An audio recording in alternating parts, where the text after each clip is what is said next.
ये तो कांग्रेस को अपने पे मंथन करना चाहिए ना कि वो लगातार क्यों हार रहे हैं। वोट चोरी का आरोप लगा के तो वो जनता को बदनाम कर रहे हैं। देश की जनता ने, करोड़ों मतदाताओं ने भारतीय जनता पार्टी पर अपना वोट दिया। उन्हीं के वोट से सरकार बनी, उन्हीं के वोट से हरियाणा सरकार बनी, उन्हीं के वोट से केंद्र की सरकार बनी। जब जनता सारी वोट देती है तो वोट चोरी का तो आरोप लगाना ही गलत है। अब कांग्रेस ये कहे ना कि हमारे में है ही नहीं कुछ, ये कहने की हिम्मत नहीं है, इसलिए वो जनता को भ्रमित कर रहे हैं। कांग्रेस को अपने अंदर विश्लेषण करना चाहिए कि हर राज्य से वो लगातार क्यों हार रही है। केंद्र में उस जिस पार्टी ने इतने साल राज किया उसको सोचना चाहिए कि वो सत्ता से बाहर क्यों है, क्योंकि उन्होंने लोगों की वैल्यू नहीं समझी। उन्हीं लोगों को अनादर करते हुए वो कह रहे हैं कि वोट की चोरी थोड़ी है, ये तो जनता का अपमान है। अब देश का नागरिक 7 बजे मतदान शुरू होता है, शाम के 5 बजे तक, और कहीं कहीं जगह जहां मतदान लेट तक चलता है नागरिक वोट देते हैं, ये तो उनका अपमान है। कांग्रेस को सोचना चाहिए कि वो देश की जनता का अपमान करना बंद करे। राष्ट्रीय कदम समाचार सेवा में आपका स्वागत है। रोजाना की तरह ताजी अपडेट देने के लिए हम लोग उपस्थित हैं हरियाणा के जिला यमुनानगर की विधानसभा जिगारी के शहसोली में। हमारे साथ उपस्थित हैं आपके जाने पहचाने भाई कपिल मिश्र गर्ग, जिनकी योग्यता को देखते हुए, जिनकी कार्यप्रणाली को देखते हुए पार्टी हाईकमान इनको तीसरी बार जिला यमुनानगर का मीडिया प्रभारी मनोनीत किया है। आइए करते हैं बातचीत विपक्ष को लेकर, पक्ष को लेकर। कपिल जी नमस्कार, राष्ट्रीय कदम समाचार सेवा में आपका स्वागत है। नमस्कार जी। सबसे पहले जो चाहूंगा मैं, आज जन्माष्टमी का पर्व है, इस पर्व पे अपनी ओर से, पार्टी की ओर से आप मुबारकबाद दे देशवासियों को। देखिए, मैं सभी नागरिकों को श्री कृष्ण जन्माष्टमी पर्व की हार्दिक बधाई, शुभकामनाएं देता हूं और सभी के सुख समृद्धि की कामना करता हूं। कपिल जी, आज देश भर में एक मुद्दा गरमाया हुआ है, रांती पे, सोशल मीडिया पे, चैनल पे। जो विपक्ष है वो विपक्ष सबूत के तौर पर आरोप लगा रहा है भाजपा सरकार के ऊपर कि भाजपा सरकार, मोदी सरकार, विशेषकर मोदी जी ने वोट की चोरी करके वो प्रधानमंत्री बने हैं। इसको आप किस तरीके से अपने भाजपा मीडिया प्रभारी के नाते आप इस वक्तव्य को कैसे खंडन करते हैं? देखिए, कांग्रेस पार्टी में तो दम ही नहीं है। उसको अपनी हारना उनको पच नहीं रही। अब हार नहीं पच रही, उसके लिए वो जनता को बरगलाने के लिए, भ्रमित करने के लिए कुछ ना कुछ सगुफे छोड़ते रहते हैं। अब नया सिगुफा छोड़ दिया, वोट की चोरी। वो ये क्यों नहीं मानते कि कांग्रेस की नीतियों से जनता दुखी है, हरियाणा की जनता दुखी है, पूरे देश की जनता दुखी है। 2004 से 2014 के दौरान, जिस दौरान कांग्रेस का शासन था हरियाणा में भी और केंद्र में भी, भ्रष्टाचार चरम सीमा पर था। कांग्रेस के कई तत्कालीन मंत्री जेलों में गए। क्यों गए? लोगों को इन्होंने पूरी तरह से अपनी चंगुल में कर लिया था। लोग सोच रहे थे कि हम कैसे आजाद हों। जैसे सन 1947 से पहले हमारा भारत देश अंग्रेजों का गुलाम हो गया था, कांग्रेस के समय लोग एक गुलामी की मानसिकता झलक रही थी लोगों में। लोग सोच रहे थे कि हम कैसे आजाद हों। उस समय लोगों को एक भविष्य की किरण दिखी नरेंद्र मोदी जी के रूप में। नरेंद्र मोदी जी के नेतृत्व में जब भाजपा ने इलेक्शन लड़ा तो चुनाव जीते। उसके बाद उन्होंने ऐसी पॉलिसियां बनाई, 2019 में फिर जीते। उसके बाद और ऐसी पॉलिसियां बनाई, 2024 में फिर जीते। ये तो कांग्रेस को अपने पे मंथन करना चाहिए ना कि वो लगातार क्यों हार रहे हैं। वोट चोरी का आरोप लगा के तो वो जनता को बदनाम कर रहे हैं। देश की जनता ने, करोड़ों मतदाताओं ने भारतीय जनता पार्टी पर अपना वोट दिया। उन्हीं के वोट से सरकार बनी, उन्हीं के वोट से हरियाणा सरकार बनी, उन्हीं के वोट से केंद्र की सरकार बनी। जब जनता सारी वोट देती है तो वोट चोरी का तो आरोप लगाना ही गलत है। अब कांग्रेस ये कहे ना कि हमारे में है ही नहीं कुछ, ये कहने की हिम्मत नहीं है, इसलिए वो जनता को भ्रमित कर रहे हैं। कांग्रेस को अपने अंदर विश्लेषण करना चाहिए कि हर राज्य से वो लगातार क्यों हार रही है। केंद्र में जिस पार्टी ने इतने साल राज किया उसको सोचना चाहिए कि वो सत्ता से बाहर क्यों है, क्योंकि उन्होंने लोगों की वैल्यू नहीं समझी। उन्हीं लोगों को अनादर करते हुए वो कह रहे हैं कि वोट की चोरी थोड़ी है, ये तो जनता का अपमान है। अब देश का नागरिक 7 बजे मतदान शुरू होता है, शाम के 5 बजे तक, और कहीं कहीं जगह जहां मतदान लेट तक चलता है नागरिक वोट देते हैं, ये तो उनका अपमान है। कांग्रेस को सोचना चाहिए कि वो देश की जनता का अपमान करना बंद करे। तो क्या ये जो आरोप निराधार है? बिल्कुल निराधार है भामरी साहब। जब देश की जनता लाइन में लगकर वोटिंग करती है। अब इससे बड़ा लोकतंत्र का प्रत्यक्ष उदाहरण और क्या है? आप मुझे बताइए, इससे बड़ा लोकतंत्र का प्रत्यक्ष उदाहरण क्या है कि जब देश की जनता अपनी वोट डालने जाती है दिन के उजियाले में, तो और क्या चाहिए? ये तो देश की जनता का अपमान कर रही है कांग्रेस, और कांग्रेस ने देश की जनता की वैल्यू कभी भी नहीं समझी। चाहे वो इमरजेंसी लगाई हो, चाहे वो उनके ऊपर जुल्म ढाए हो, चाहे वो भ्रष्टाचार करा हो, इन्हीं कारणों की वजह से तो कांग्रेस की सरकार हर प्रदेश से गई और केंद्र से गई। आप जनता से पूछो तो जाके बता देगी जनता कि हमने कांग्रेस को वोट दिया कि नहीं दिया। उसमें क्या दिक्कत है? जब लोगों ने वोट ही नहीं दिया, क्या तेरा वोट चोरी वो चोरी, उसका कोई कोई भी मतलब नहीं बैठता। देश की जनता प्रधानमंत्री नरेंद्र मोदी के साथ है और उन्हीं के साथ है। कपिल जी, आप लगातार हमारे हरियाणा के मुख्य नैब सैनी जी से संपर्क में रहते हैं, कई बार आपको मिलने का मौका, पुराने आपके उनसे संबंध है, पुराने आपका बड़ा मान सम्मान करते हैं वो, कैसी उनकी हरियाणा में कार्य प्रणाली है, थोड़े से विस्तार से बताएंगे। देखिए, मुख्यमंत्री नैब सिंह सैनी बहुत मेहनत, ईमानदारी, लगन के साथ लगातार जनता के हितों में कार्य में लगे हुए हैं।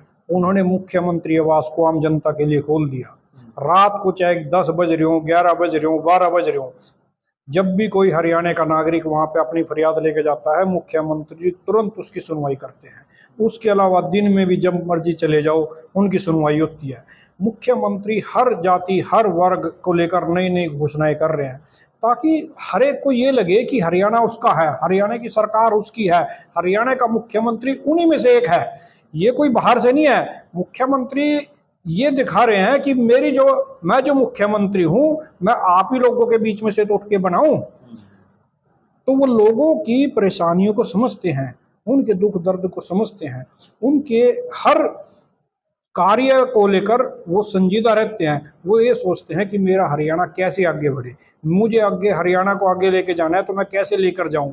इसके लिए वो लगातार, हमारे केंद्रीय मंत्री हो मनोहर लाल जी, प्रधानमंत्री हो नरेंद्र मोदी जी, गृह मंत्री अमित शाह जी, जेपी नड्डा जी राष्ट्रीय अध्यक्ष, इनके संपर्क में रह के सारों के साथ विचार विमर्श करके हरियाणा को आगे ले जाने की जो नई नई नीतियां बनाते हैं, उसकी वजह से हरियाणा की पॉपुलैरिटी इतनी बढ़ गई हरियाणा सरकार की। हरियाणा सरकार की कई योजनाओं को भारत देश के कई राज्य लागू कर रहे हैं। यही सबसे बड़ी विशेषता है मुख्यमंत्री नैब सिंह सैनी की। और सबसे बड़ी विशेषता है भाजपा कार्यकर्ताओं का मान सम्मान। जब भी मुख्यमंत्री नैब सिंह सैनी सार्वजनिक कार्यक्रमों में जाते हैं, तो भाजपा कार्यकर्ताओं के साथ बड़ी आत्मीयता से मिलते हैं, उनके साथ फोटो खिंचवाते हैं, उनके साथ हंसकर बात करते हैं, और जो भी काम की उन्हें कहा जाता है वो कार्य तुरंत करते हैं, और अधिकारी को कहते हैं भाई कार्य तुरंत करो। यही एक नेता की विशेषता होती है। कपिल जी, अम्मी विधानसभा अधिकारी में जनसंपर्क के दौरान लोगों से मिलते हैं, लोगों ने अपना एक बात रखी है कि हम, ये जिगारी वासियों की बदकिस्मती है कि उन्होंने कंवरपाल जी को विधायक नहीं बनाया। विधायक बनाते तो दुगनी गति से काम होते। अब जिसको विधायक बनाया उसकी सरकार नहीं है, अब जिसकी सरकार है उसका विधायक नहीं है। तो जुगाड़ी की जनता कहाँ जाए, किसके पास जाए सर? देखिए, ऐसी कोई बात नहीं है। जो हमारे यहाँ से पहले भूतपूर्व में विधानसभा अध्यक्ष रहे, फिर पूर्व कैबिनेट मंत्री रहे चौधरी कंवरपाल जी, उनको जनता में आज भी पूरी तरह से सक्रिय हैं, लोगों के सुख दुख में शामिल हैं। शहर में जितने भी विकास कार्य हो रहे हैं, गांव में जितने भी विकास कार्य हो रहे हैं, सभी में चौधरी कंवरपाल जी पूरी सक्रियता से भाग ले रहे हैं। मुख्यमंत्री नैब सिंह सैनी के सहयोग, हरियाणा सरकार के सहयोग से सारे विकास कार्य चौधरी कंवरपाल जी करवा रहे हैं। उसमें किसी भी प्रकार का कोई शंका किंतु परंतु नहीं है। हरियाणा की भाजपा सरकार, मुख्यमंत्री पूरी तरह से चौधरी कंवरपाल जी के साथ है, और उन्हीं के बताए अनुसार विकास कार्य करवाए भी जा रहे हैं। सर, जनता कुछ आपके माध्यम से सरकार तक वाह पर जाना चाहती है कि बिजली के जो भाव है आपने इतने बढ़ा दिए कि आम जनता उसे पे नहीं कर पा रही। क्या ये सौर ऊर्जा को बढ़ाने के लिए किसी बड़े उद्योगपति से ये मिली भगत है कि जितने बिल ज्यादा महंगे होंगे लोग सौर ऊर्जा लगाएंगे, सौर ऊर्जा बेचने के लिए बिजली बढ़ाए गए?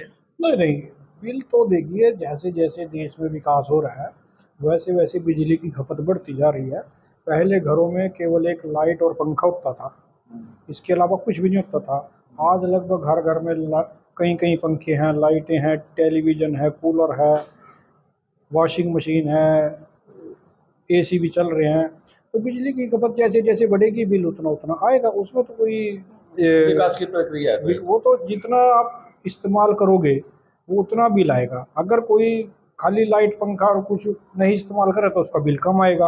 अगर कोई बिजली का ही इस्तेमाल ज़्यादा कर रहा है तो उसका बिल ज़्यादा आएगा।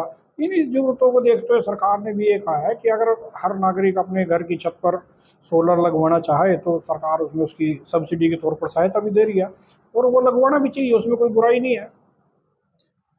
कपिल जी, मेरा आखिरी सवाल है आपसे कि पार्टी समय समय पर अपने कार्यकर्ताओं का मान सम्मान देने के लिए उन्हें संगठन में कहीं ना कहीं चलिमानियां देनी को, लेकिन दोबारा जो पद दिए जा रहे हैं वो पुराने को ही दिया है। नए कार्यकर्ता काफी हैं, उनको भी इग्नोर किया। वो चाहते हैं हमें भी कहीं ना कहीं जिनको पहले कई पदों पर मान सम्मान मिल चुका है उनके अलावा नए को भी मौका मिलना चाहिए।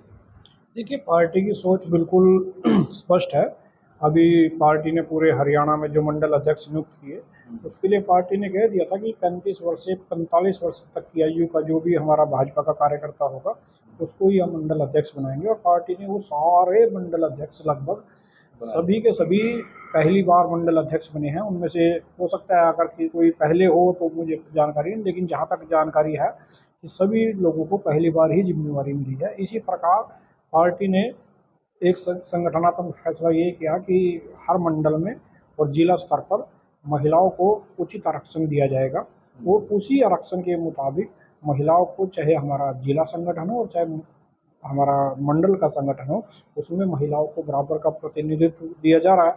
और इसी प्रकार से पार्टी ने एक फैसला और किया कि जो भी हमारे पार्टी का सक्रिय सदस्य होगा, जो भी भारतीय जनता पार्टी के लिए कार्य करता है, एक तो प्राथमिक सदस्य होता है, एक सक्रिय सदस्य होता है। तो जो सक्रिय सदस्य होकर पार्टी के लिए काम करेगा, पार्टी देखती है और पार्टी ने मन बनाया हुआ है कि जो भी पार्टी के लिए काम करेगा उसको उचित समय आने पर, चाहे पार्टी संगठन हो चाहे सरकार हो, कहीं ना कहीं जैसे भी होगा उसको एडजस्ट किया जाएगा। क्या सर ये संगठन का मेंबरशिप हर बार करनी पड़ती है? जैसे मैंने 1981 में आपकी भारतीय जनता पार्टी की सदस्यता ली थी, उसके बाद ना कोई मुझे मैसेज आया, ना मुझे बुलाया, ना कोई, ये क्या हर साल करानी पड़ती है मेंबरशिप कि एक बार कराओ वही चलती रहती है? नहीं, ये पार्टी का एक नियम होता है कि 6 साल में आपने अगर पार्टी की कोई मेंबरशिप ली है तो उसको रिन्यूअल कराना जरूरी होता है। अगर वो रिन्यूअल में नहीं आता तो वो रह जाता है। लेकिन अब पार्टी डिजिटल फॉर्म में आ गई है। अब तो मिस्ड कॉल के माध्यम से भी आप पार्टी के प्राथमिक सदस्य बन सकते हो, उसमें कोई वो नहीं है। आप अपने फ़ोन से मिस्ड कॉल करें तो आप भी भारतीय जनता पार्टी के प्राथमिक सदस्य तुरंत बन जाएंगे, उसमें कोई ऐसी बात नहीं है। ऐसा क्या कारण है सर? जैसे डड्डू होते हैं ना, वही पत्रकार होते हैं, इकट्ठा रखना मुश्किल है, लेकिन आपने तीनों प्लानों में पूरे पत्रकारों को मान सम्मान देते हुए निर्विरोध तौर के साथ पार्टी के साथ कार्यों में जोड़ा हुआ है। ऐसा कौन सी आपके पास गिदर सिंह की ऐसा कौन सा स्वभाव है कि सारे पत्रकार आपका सम्मान करते हैं? देखिए, एक कहावत है, जैसी रंगत वैसी संगत। हम उनका मान सम्मान करते हैं, अपनी मीडिया के सभी साथियों का। उन्हें बहुत आत्मीयता के साथ मिलते हैं, मेहनत के साथ बातचीत करते हैं, सारा कुछ उनके साथ अच्छे तरीके से व्यवहार करते हैं। इसी प्रकार से जब दूसरा साथी ये देखता है कि मेरे साथ अच्छी बोलचाल है, मेरे साथ व्यवहार अच्छा है, तो उसका भी हमारे प्रति सोच का नज़रिया बहुत बदल जाता है। इसलिए हम भी सभी मीडिया के साथियों का बहुत मान सम्मान करते हैं, और मीडिया के साथियों का भी भरपूर प्यार है। तभी मुझे लगातार तीसरी बार भाजपा जिला संगठन ने मीडिया प्रभारी का जिम्मेवारी दी है, और हम पूरी ईमानदारी और निष्ठा के साथ उसको निभाएंगे और मीडिया के सभी साथियों को पहले की तरह साथ लेकर चलेंगे। एक मेरा आखिरी सवाल सर, जनता जानना चाहती है क्योंकि आप काफी नजदीक रहे चोरी कबार बाजी के साथ, ऐसे कौन से गुण आपको अच्छे लगे जो जनता को बताना चाहो, जिनसे सीखे आपने? देखिए, सही मायने में चौधरी कंवरपाल जी एक विकास पुरुष है। चाहे वो विधानसभा अध्यक्ष रहे या सन 2000 में जब वो प्रथम बार विधायक बने, तब भारतीय जनता पार्टी की सरकार भी नहीं थी, लेकिन उस सरकार में भी उन्होंने हमारे, उस समय छछरौली विधानसभा क्षेत्र से विधायक बने थे वो, उस समय भी उन्होंने हमारे इलाके में 5-6 बड़े-बड़े पुल लगाने का काम किया, क्योंकि हमारा जो विधानसभा क्षेत्र है नदी नालियों का क्षेत्र है, नदियों का क्षेत्र है। यहाँ पर लोगों को बारिश के समय या मानसून के सीज़न में आने जाने में दिक्कत आती थी। लोग कट जाते थे, 15-15 दिन इधर के उधर के इधर ही रह जाते थे। तो उस टाइम उन्होंने विपक्ष में रहते हुए भी 5-6 भी पुल मंजूर कराए, लेकिन उनके मन में कसक थी भी कभी सरकार बनेगी तो जो भी विकास कार्य यहाँ के हैं वो मैं पूरे कराऊंगा। और जैसे ही 2014 में हरियाणा में सरकार बनी, उन्हें विधानसभा अध्यक्ष का पद मिला, उन्होंने जितने भी यहाँ पे पूरे इलाके में जितने भी नदियों पर पुल लगे सभी चौधरी कमरपाल जी ने मंजूर करवाए। उन्हीं के कार्यकाल में उनका शिलान्यास हुआ, उन्हीं के कार्यकाल में उनका उद्घाटन भी हुआ। कोई ये नहीं कह सकता कि मन ने शिलान्यास करा था विपक्ष का और पुल इनके टाइम में बन गया तो वो नंबर बना रहे, ऐसा कुछ नहीं है। शिलान्यास भी कंवरपाल जी ने किया और उसका उद्घाटन भी कंवरपाल जी ने किया। ऐसे ही मान लीजिए कहीं स्कूल बना, कहीं स्कूल की बिल्डिंग बनी, कहीं कॉलेज की बिल्डिंग बनी, कहीं छछरौली का बस स्टैंड बना, नया रेस्ट हाउस बना, खिजराबाद में सब डिवीज़न बनी, तहसील बनी, बिजली बोर्ड का कार्यालय बना, पटवार खाना बना, और छछरौली में फायर ब्रिगेड की सुविधा आई, खिजराबाद प्रतापनगर में फायर ब्रिगेड की सुविधा आई, हॉस्पिटल भी बने सारी जगह। मैं वही बता रहा हूँ ना कि आपने पूछा कि कंवरपाल, तो ये विकास की जो उनकी शैली है वही सबसे अच्छी है। इसी विकास की शैली से हम सभी लोग प्रभावित हैं कि उन्होंने पूरे इलाके का ज़बरदस्त विकास एक अभिभावक के तौर पर करवाया। उसमें किसी प्रकार की उन्होंने कोई कोताही नहीं रखी, चाहे वो विधानसभा अध्यक्ष रहे, चाहे पूर्व कैबिनेट के उस समय तत्कालीन सरकार में कैबिनेट मंत्री रहे या फिलहाल भी, चाहे वो किसी पद पर भी ना हो, लेकिन हरियाणा सरकार और मुख्यमंत्री नायब सिंह सैनी के सहयोग से पूरी जगाधरी विधानसभा क्षेत्र में वो विकास कार्य करवा रहे हैं। और उन्हीं विकास कार्यों की बदौलत चाहे वो नगर निगम का क्षेत्र जगाधरी शहर हो, चाहे ग्रामीण क्षेत्र हो, सभी उनसे प्रभावित है और अपनी मांगे लेकर उनके पास जाते हैं और वो काम करवा रहे हैं। सर, विपक्ष के पास कोई आरोप नहीं, वो यही कहते हैं कि कंवरपाल में अहंकार था, अहंकार के कारण जनता ने स्वीकार नहीं किया। नहीं, ऐसा कुछ भी नहीं है। देखिए, अब विपक्ष का एमएलए तो यहाँ से जीत गया, अब आप ही कह रहे थे भी वो काम नहीं कर रहा। अब वो मैंने पहले कहा विपक्ष को तो कुछ ना कुछ बरगलाना ही है, भ्रमित करना ही है लोगों को। करने वाले ऐसे अहंकार की बात तो मैंने देखी नहीं, पर आरोप लगाते हैं। देखिए, मुझे इतना पता है, आप किसी भी जगाधरी विधानसभा क्षेत्र को छोड़िए, आप पूरे हरियाणा के किसी भी नागरिक से जाके पूछिए जो चौधरी कंवरपाल जी के संपर्क में आया। एक प्रोटोकॉल होता है विधानसभा अध्यक्ष का भी और कैबिनेट मंत्री का भी, उनको एक सिक्योरिटी मिलती है और सिक्योरिटी इसलिए मिलती है कि एक पद की सिक्योरिटी है, कोई कंवरपाल जी की सिक्योरिटी नहीं होती। लेकिन जब भी कोई आदमी उनसे मिलने जाता था तो उसको सिक्योरिटी बिल्कुल भी तंग नहीं करती थी। वो मतलब मंत्री जी को ऐसे बाँह पकड़ के कह देते थे जी मेरी बात सुनना जरा, और वो उनके साथ चले जाते थे। वो कोई कहता था जी इधर साइड में आ जाओ जी, मुझे कुछ बताना आपको, तो वो चले जाते थे। इतने बड़े मंत्री 10 महकमे जिसके पास हो, कैबिनेट रैंक हो, सरकार में नंबर 2 की पोजीशन पे रहा हो, विधानसभा अध्यक्ष रहा हो, उसमें आप अहंकार की बात कर रहे हैं। मतलब कोई भी आम नागरिक, हम खुद स्वयं अपनी आंखों से देखते थे, कोई भी आता था कहता था जी मंत्री जी मेरी बात सुनो, और मंत्री जी चेयर से उठ के उधर चले जाते थे, हाँ भाई बता, बोल क्या बात है। और जैसे वो बताते थे साथ ही करते थे, चल हाँ भाई इसका ये काम करो। तो क्या इसमें अहंकार नहीं है, कुछ भी नहीं है। ये तो सिर्फ विपक्ष की एक भ्रमित करने वाली चाल है और इसके अलावा कुछ भी नहीं है। तो क्या निश्चल चौधरी जी इन्हीं के पद चुनाव पर चलते हुए समाज सेवा में जुटे हुए हैं? देखिए, निश्चल चौधरी जी युवा मोर्चे के हमारे जिला अध्यक्ष हैं, जिला यमुनानगर के, और वो पूरा अपना कार्य बखूबी से निभा रहे हैं। पूरा जिला यमुनानगर में नए नए युवाओं को भारतीय जनता पार्टी के साथ जोड़ना, उनके साथ कार्यक्रम को सफल बनाने की संरचना करना, फिर वो कार्यक्रम आयोजित करना, फिर उसको सफलतापूर्वक क्रियान्वित भी करना, ये सारी आजकल मोदी जी ने भी कहा कि नई सोच, नया युवा का ज़माना है। तो उन सभी कार्यों को निश्चल चौधरी जी जो भी उनकी ड्यूटी लगती है पार्टी संगठन की तरफ से, उनको बखूबी कर रहे हैं और सबको खुशी है। बहुत बहुत शुक्रिया, बहुत बहुत धन्यवाद कपिल मृष गर्ग जी, हमारे जिला यमुनानगर से हमारे सम्मानित भाई, जिला मीडिया भाजपा के प्रभारी। धन्यवाद समय देने के लिए।